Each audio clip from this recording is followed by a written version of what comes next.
7:45. La secretaria del Trabajo, Luisa María Alcalde, ha señalado que vamos a todísimo dar.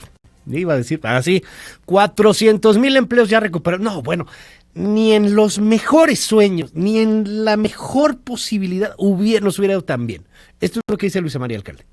Como según datos del Instituto Mexicano del Seguro Social, tuvimos esta caída drástica, inició en marzo, abril y mayo fueron los meses más duros donde llegamos a perder poco más de 1 millón de empleos, pero ya a partir de agosto, septiembre y los registros de octubre podemos decir que hemos recuperado 400,000. Ni las previsiones más optimistas estimaron que la recuperación sería tan acelerada, lo cual da cuenta del carácter resiliente de un pueblo que sabe sobreponerse a la adversidad.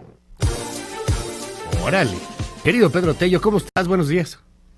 Luis, buenos días, qué gusto saludarte. Vaya tema este del empleo, Vaya ¿Sí? tema este del empleo, Pues se supone que vamos a todo dar, ya somos resilientes y ahí nos estamos recuperando. Nunca nos lo hubiéramos podido pensar ni en las proyecciones más optimistas. ¿Neta, Pedro? Fíjate, lo curioso es que los más pesimistas suponíamos que para recuperar el nivel de empleo que teníamos antes de la pandemia van a pasar 2 años. Ahora resulta que no solamente nos equivocamos los pesimistas, sino incluso hasta los más optimistas.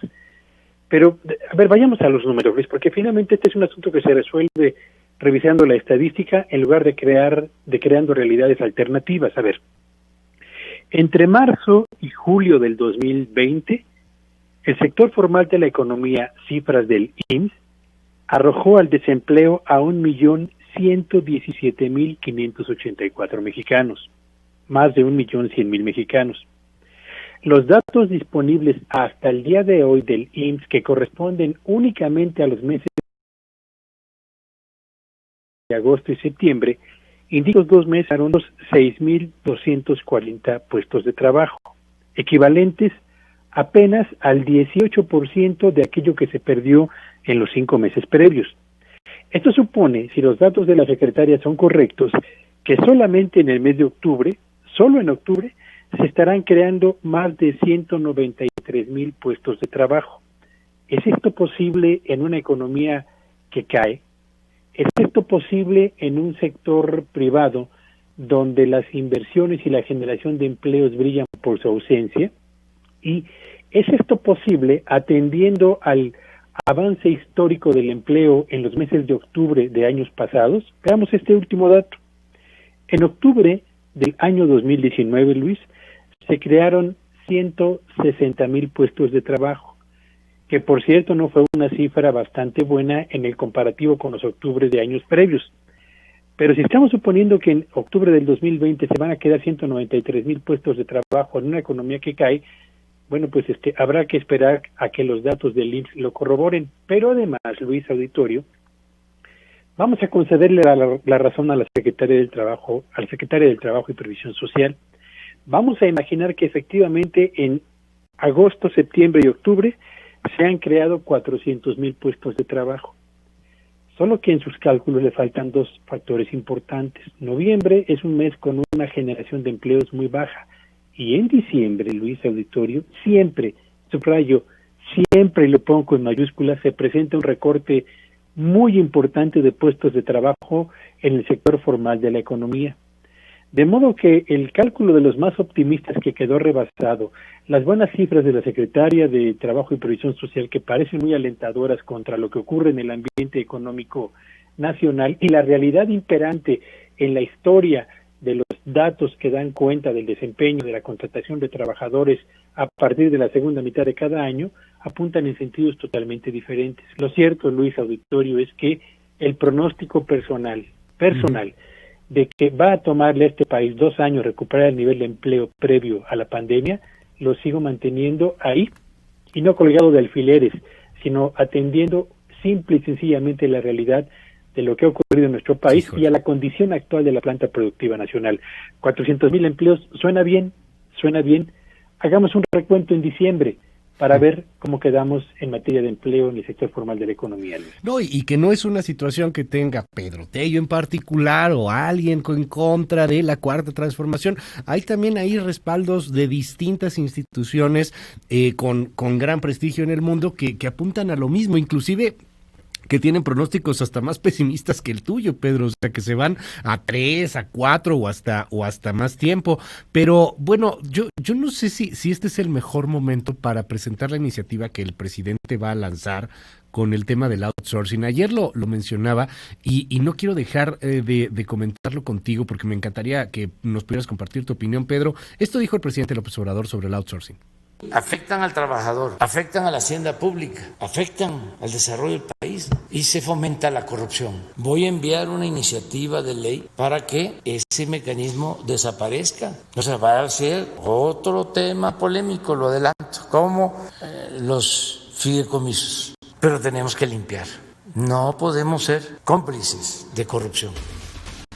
Hay outsourcing muy salvaje y hay outsourcing también que sí paga impuestos y que se trata de generar en una cuestión de ayuda administrativa para algunas empresas. O sea, hay los dos, hay outsourcing, de hecho, que hasta llegan a pagar mejor que cuando está en un formal, poquitos, pero sí llega a existir, particularmente para sectores muy especializados. ¿Qué opinas, querido Pedro? A ver, vayamos a los números, Luis. En México hoy hay 4,5 millones de trabajadores que tienen una relación laboral establecida con alguna empresa a partir del mecanismo del outsourcing. 6,000 empresas aproximadamente en México se dedican hoy justamente a promover este tipo de contratación laboral. 6,000 empresas, 4,5 millones de trabajadores. Muy bien.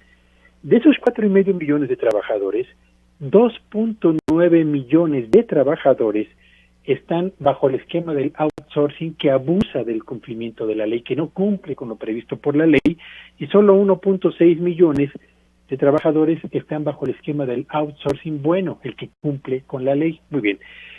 Estamos en un país, Luis, en el que lo que tendríamos que preguntarnos ¿es mejor eliminar o regular y supervisar el cumplimiento de la ley? Porque si lo que se decide es eliminar, bueno, pues estamos frente a un gobierno, Luis, y hay que decirlo con todas sus palabras, que es omiso en lo que al cumplimiento de la responsabilidad que le corresponde por Constitución en lo relativo a hacer que se cumplan las leyes en el territorio nacional. Si hay una ley que regula el outsourcing en México, bueno, que se cumpla. Si hay empresas que lo están violando, bueno, que paguen finalmente la multa o que sean sancionadas tal y como lo prevé la ley. Pero así asumir que frente a la incompetencia para supervisar el cumplimiento de la ley, particularmente en el asunto del outsourcing, lo que tenemos que hacer es eliminar lo previsto justamente en las normas mexicanas, bueno, pues ese es un autorreconocimiento, Luis, a la incapacidad para gobernar cuando lo que has hecho es prometer el cumplimiento de la ley. A ver, el dato que nos das es increíble porque creo que ahí nos da cuenta del trancazo que se vendría. 2.9 de millones de personas estarían en el outsourcing ilegal, ¿no? De 4.5 millones. En efecto, Luis. O sea, más o menos la mitad. 50-50. Más de la mitad, sí. Más de la mitad. O sea, la idea sería, pues regula esta mitad que está mal. Y ya. Sí. Y no pierdes el empleo, ¿no? Claro, porque imaginemos el otro escenario. El gobierno decide eliminar el esquema de outsourcing, le pega a las 6,000 empresas que se dedican a este mecanismo, le pega a esos 2.9 millones de trabajos abusivos y por supuesto también al 1.6 millones de los trabajadores que están cumpliendo la ley bajo este esquema. Sí, claro. ¿Qué pasaría en el mercado laboral mexicano? Bueno, pues estos 4,5 millones de trabajadores al amparo del outsourcing, buena parte de ellos serían al desempleo o a la economía informal. Porque evidentemente las empresas que están contratando este tipo de trabajadores lo hacen para ahorrar costos de operación, particularmente costos administrativos. Y si el gobierno supone que eliminando el outsourcing, esos 4,5 millones de trabajadores van a pasar de inmediato al sector formal como si nada hubiera ocurrido en el camino, bueno, pues están equivocados. Lo único que vamos a hacer es engrosar la informalidad y engrosar también el desempleo, Luis. Oye, rápidamente nada más para terminar, cuando decimos están en un esquema ilegal, ¿qué es lo que no, o sea, abusan del trabajador, no le pagan todas las prestaciones? Porque también así está la mayor parte de informales, ¿eh? Es exactamente lo que ocurre en el outsourcing ilegal. Hay prestaciones de ley que tienen que cumplirse, y no se las las dan. que tienen que ver con la seguridad social, Ajá. las que tienen que ver con los horarios, las que tienen que ver al mismo tiempo con los salarios que no se están cumpliendo. Ya. Ese es el outsourcing malo, el que hay que regular, Luis. Estaremos platicando de este tema, querido Pedro. Te mando un abrazotote. Te seguimos en tus redes. ¿Cuáles son? Encuéntrenme en Twitter en @PeteyoVillagrán. Que tengan un espléndido día todos.